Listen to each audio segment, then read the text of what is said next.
Meanwhile, the U.S. border crisis is growing, so it's the anger of Americans affected by years of economic problems in the country. A loophole in U.S. law is being abused by Central American human smugglers. Children, some as young as toddlers, are being smuggled across U.S. borders and claiming asylum as victims of human trafficking, mostly from El Salvador, Guatemala and Nicaragua. The numbers have reached over 250,000, a human wave of child migration on a scale unheard of. Mike Cohen tells us more in this report. The U.S. border. This is how the border of the United States and Mexico used to look as recently as 2007. That's just 7 years ago. You could literally walk around the wall. This has changed. Now there is a fence, 2 of them, well-improved monitoring systems, and a more modern border and control points along the border between California and Mexico. But this is not the entire stretch of the United States and Mexican borders, nor is it the situation with Mexico that provides such a concern for the United States government anymore. There are problems in Mexico. Law enforcement is having to deal with a constant problem of cartel violence, mostly related to the drug trade.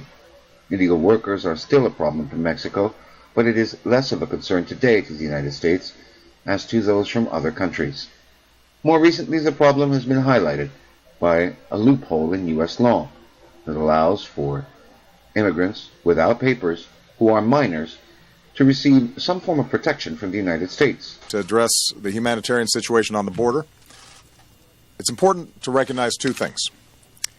First, the surge of unaccompanied children and adults with are arriving at one sector of the border, and that's the Rio Grande Valley. Second, the issue is not that people are evading our enforcement officials. The issue is that we're apprehending them in large numbers.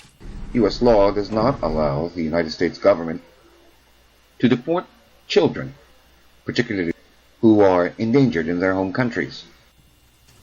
And we're working to make sure that we have sufficient facilities to detain, house, and process them appropriately, while attending to unaccompanied children with the care and compassion that they deserve while they're in our custody. Now the children are being moved into shelters. Some believe as many as 250,000 will cross the border this year. We got people on the streets, and now we got people that's starving out here, and we can't do nothing for them, but we can do something for these children that are coming here illegally. This makes no sense. Stand on the Mexico border to stop those kids from coming here. For now, the crisis continues. It is a crisis that has angered many.